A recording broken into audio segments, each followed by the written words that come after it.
এই গানের পেছনের গল্পটা কিরকম ছিল?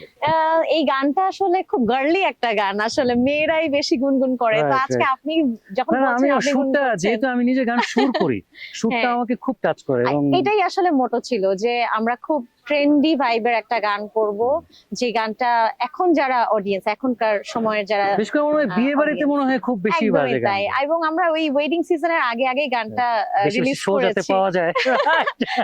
আমি এই সিজনে যে শো গুলো করেছি মোস্টলি কিন্তু এই ওয়েডিং প্রোগ্রাম গুলোই করা হয়েছে আমার, এবং প্রত্যেকটা আয়োজনেই ওরা গেলেই বলে যে চুরি ছমছম এই গানটা গাইতে হবে। খুব ভালো লাগে। শোভ ভাই আপনি অনেক আগে থেকে আমাকে বলতেন, লুইপা নিজের গান করো, নিজের গান রাইট, রাইট। করো। মঞ্চে গিয়ে নিজের গান গাওয়ার চেয়ে আনন্দ আর কিছু নাই। আমার কাছেও তাই মনে হয় যে হ্যাঁ। একজন শিল্পী সে যদি নিজের গান মঞ্চে নাই গাইতে পারে এবং তার সেই গানটার সাথে যদি দর্শকরা গলাই না মেলায়, হুম হুম হুম। তাহলে সেই শিল্পীর সার্থকতা কোথায়? এবং আমি এটাও জানি যে তুমি কিন্তু সেরা কণ্ঠে ছিলে এবং সেখানে তুমি বেশ শক্ত অবস্থান নিয়েই তুমি বের হয়েছো।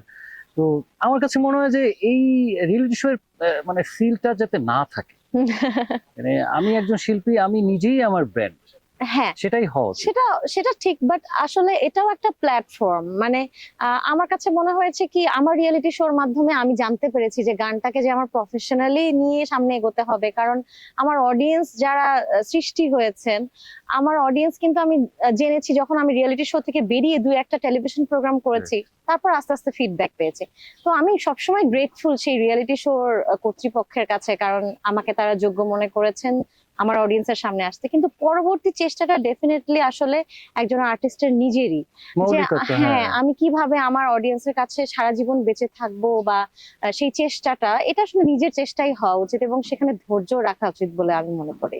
না, এক্স্যাক্টলি তাই, আমার কাছেও তাই মনে হয় এবং আমি নিজেও মৌলিক গান করতে অনেক পছন্দ করি। একটা বিষয় তোমার কাছে জানতে চাই যে রিসেন্টলি এটার এই সমস্যার সম্মুখীন আমিও হই মাঝে মধ্যে। হুম এই যে ধরো টিভি চ্যানেলে অনেক শিল্পীরা, সমসাময়িক ইয়াং জেনারেশন অনেক শিল্পী আসছে, তারা অনেক ভালো গাইছে, লাইভ ভালো গান করে তারা, কিন্তু এই যে কাভার গান করার একটা প্রবণতা সবসময় থাকে, এবং অনেকের নিজের গান থাকা সত্ত্বেও সে হুম হুম। টিভি লাইভে কিন্তু কিন্তু সে কাভার গানটা, গানগুলোই সে গাচ্ছে। কাভার গানগুলো গাচ্ছে, নিজের গানগুলো করার হয়তো বা সাহসই পাচ্ছে না, হুম হুম। বা সে যে বলবে যে আমি এই গানটা করতে চাই সেটাই হয়তো বা করে না। এবং সবচেয়ে দুঃখজনক বিষয় যেটা, যে তুমি একজন শিল্পী যখন দেখা গেলো যে সমসাময়িক একজন শিল্পীর গান সে গাইছে, কাভার করছে, সেই গানটা সে কাভার করলো এবং সবচেয়ে খারাপ লাগে যে ওই যে গানের সাথে যারা সম্পৃক্ত, গানের গীতিকার, হুম হুম সুরকার হুম এবং হুম। মূল শিল্পী, তাদের কথাগুলো উঠেই আসছে না।